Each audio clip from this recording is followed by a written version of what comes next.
சுப்பிரமணியர் ஞானம் 200.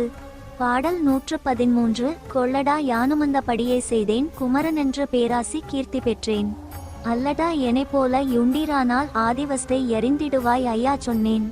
மெல்லடா சுடரிலையும் சொக்கி வாழ்வாய், மேன்மை என்று பரகதியும் மேலிக்கொள்வாய். வல்லடா வல்லவனே இருந்து நீயும் வஸ்தான வஸ்துவிலே வளருவாயே.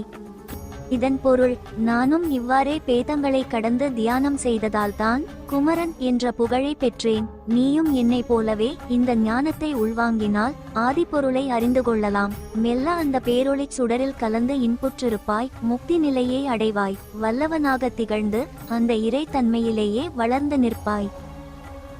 பாடல் 114. வளரவல்லோ வகை வகையாய் புத்தி சொன்னேன், வாய்ப்பான மும்மூலம் கொள்ளச் சொன்னேன். அளாலவோ அழிக்குழியை மறக்கச் சொன்னேன், ஆறுயிரு நாமென்று நினைக்கச் சொன்னேன். தளரவல்லோ தாய்பதத்தை வணங்கச் சொன்னேன், தன்மையாய் அனுதினமும் இருக்கச் சொன்னேன். கழடுகிற காமத்தை கடக்கச் சொன்னேன், கரைகாணா பொருளதனை காட்டினோமே. இதன் பொருள், நீ ஞானத்தில் சிறக்க வேண்டும் என்பதற்காகவே பலவாறு புத்திமதி சொன்னேன். மும்மூலங்களை, சக்கரங்களை, மலங்களை வசப்படுத்தச் சொன்னேன். பிறவி துயரை மறக்கச் சொன்னேன். எல்லா உயிரும் நானே என்று எண்ணச் சொன்னேன். அன்னையின் திருவடிகளை வணங்கி காமத்தை கடந்து நின்றால் எல்லையற்ற அந்த பரம்பொருளை நீ காணலாம். அதனை உனக்கு காட்டியும் உள்ளேன். பாடல் 115. காட்டினோமெனை போலே ஆசானுண்டோ, கருநெல்லி மரத்தையுந்தான் கருதுவாரோ. பூட்டினேன் என்னை போல் பூட்டுவாரோ, புதுமையால் வெளிதுறந்து பொருள் சொல்வாரோ. நாட்டினோமெனை போல சித்தனுண்டோ, நல்வினையும் தீவினையும் மறுப்பாருண்டோ. சூட்டினோம் ஞாசம் காரஞ்செய்தேன், சுப்பிரமணியர் என்றெனக்கு பேருமாச்சே. இதன் பொருள், இவ்வளவு தெளிவாக கற்பிக்கும் ஆசான் என்னை போல் உண்டா?